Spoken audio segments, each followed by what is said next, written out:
Good morning, students. Today we shall learn about the structure of flower and the types of flowers.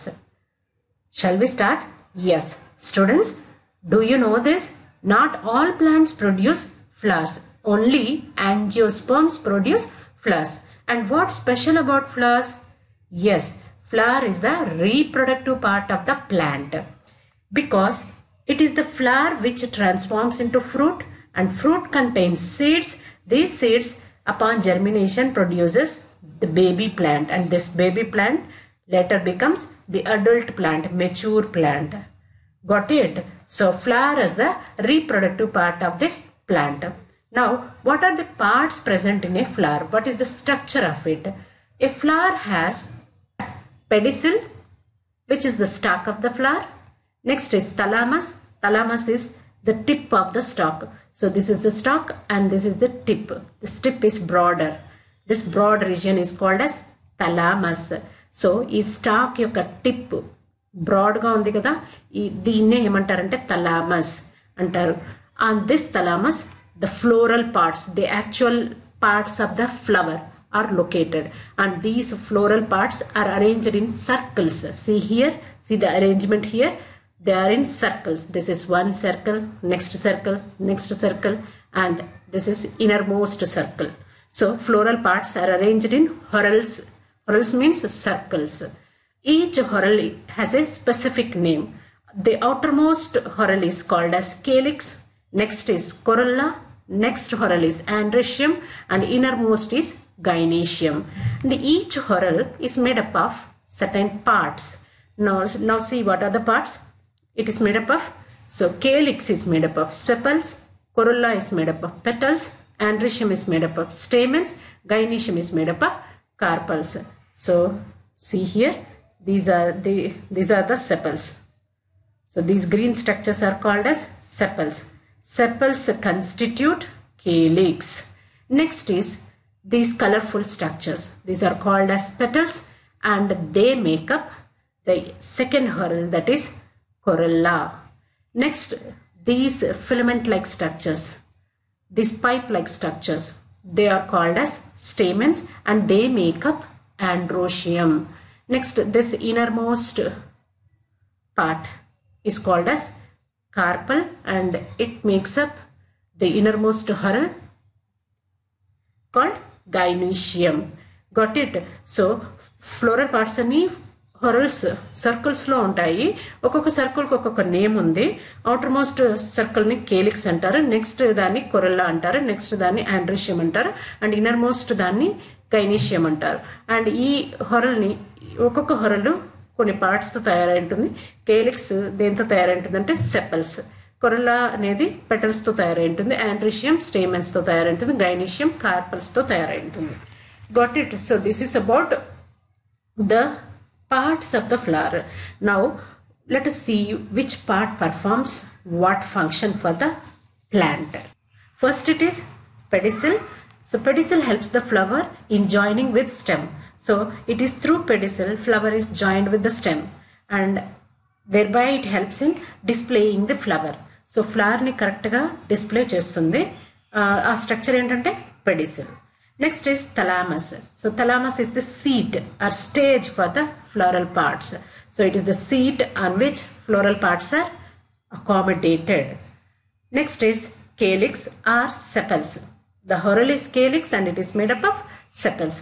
So calyx is the outermost layer of the floral parts, and it is made up of sepals. Sepals are green leaf-like structures. See here, these green leaf-like structures are sepals. These sepals help the flower when it is in the bud form. So it covers the whole flower in the stage of bud. So flower bud ga ఉన్నప్పుడు ఈ sepals అంతా దాన్ని close చేసేసి protect చేస్తూ ఉంటాయి. So that is the function of calyx or sepals. Next whorl is corolla, and it is made up of petals. So these are these colorful structures. Colorful structures of the flower are called as petals, and they help in attracting the insects for pollination. So next whorl is androecium. Androecium is the male reproductive structure, and what is it made up of? It is made up of stamens. So this is one stamen. and each stamen consists of two parts. This tubular structure is called as filament, and this bag-like structure is called as anther. So what does a stamen contain? Stamen contains a filament and anther. And what is there inside anther? If you take the cross section or transverse section of anther, you would see certain chambers over here. So these chambers are called as pollen chambers, and in these chambers we find pollen grains. These pollen grains upon development produces male gametes. So where are male gametes produced? They are produced by the pollen grains inside anthers. Understood? So that is why andrecium is called as male reproductive structure. Next is gynoecium. Gynoecium is the female reproductive structure. It is made up of carpels. See here, this is one carpel shown here, and actually some plants have more than two carpels. Here only one carpel is shown. Each carpel contains a stigma. So this is the stigma. The tip of the carpel is called a stigma. Next is style. So this tubular region is style, and this basal region is ovary. So carpel is made up of three parts: stigma, style and ovary. Stigma helps in receiving the pollen grains. So it is the seed for pollen grains to fall on. So who will bring the pollen grains over here? It may be insects, water, air, or even human beings.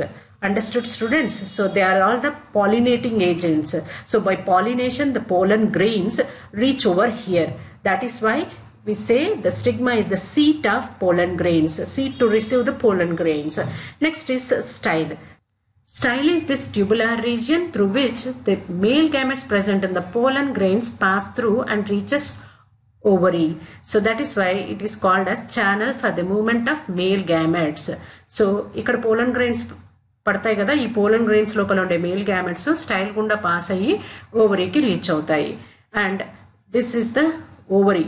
This basal region is the ovary, and this ovary is the site of fertilization. ఇక్కడ fertilization జరుగుతుంది. So what is there inside ovary? Ovary contains ovules. So these seed-like structures are called as ovules.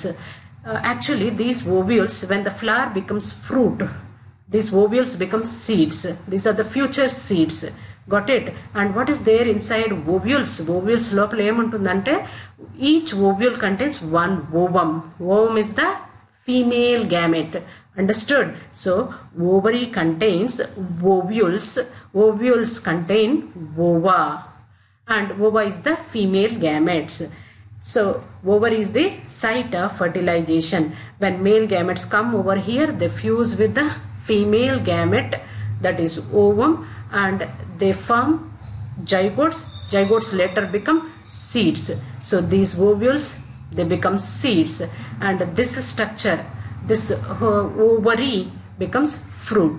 Remaining all parts, that is style, stigma and petals, then sepals, they all fall off. Only this region remains after fertilization, which becomes fruit. Did you understand? So ఈ ఓవ్యూల్స్లో ఉండే ఓమ్తో male gametes fuse అయ్యి zygote form అవుతుంది. ఆ zygote embryo అవుతుంది. Embryo మళ్ళీ ఏమవుతుంది? సీడ్గా మారుతుంది. So ఇవన్నీ సీడ్స్ అయిపోతాయి, అండ్ రిమైనింగ్ ఓవరీ రీజియన్ అంతా ఫ్రూట్గా మారిపోతుంది. మిగతా అన్ని పార్ట్స్ షడ్ ఆఫ్ అయిపోతాయి. Got it? So this is about gynoecium. So we have finished the parts of flower, students. Next is types of flowers. Flowers are of two types. They are unisexual flowers and bisexual flowers. So what are unisexual flowers? Uni means one. So these are the flowers which contain either male or female reproductive part in them. So these are also called as incomplete flowers because they lack one of the sexual part in them. Got it, students? So in such plants we find male flowers and female flowers separately. Those flowers which have male part in them are called as male flowers, and those which have female part, that is gynoecium in them, they are called as female flowers. Where do we find such flowers? Examples of such flowers are papaya, bottle gourd, etc. See here, this is the bottle gourd flower, this is the male flower, and this is the female flower. Only female flowers will turn into fruits and male will not. Got it, students? So this is about unisexual flowers. Next, what are bisexual flowers? Bi means two. So these flowers, they have both male and female parts. So both stamens and carpels. And these flowers are called as complete flowers because they have both the sexes in them. Most of the flowers are bisexual, and popular examples are datura, hibiscus, etc. Got it, students? I hope you understood about types of flowers and the structure of flower completely. Thank you, students.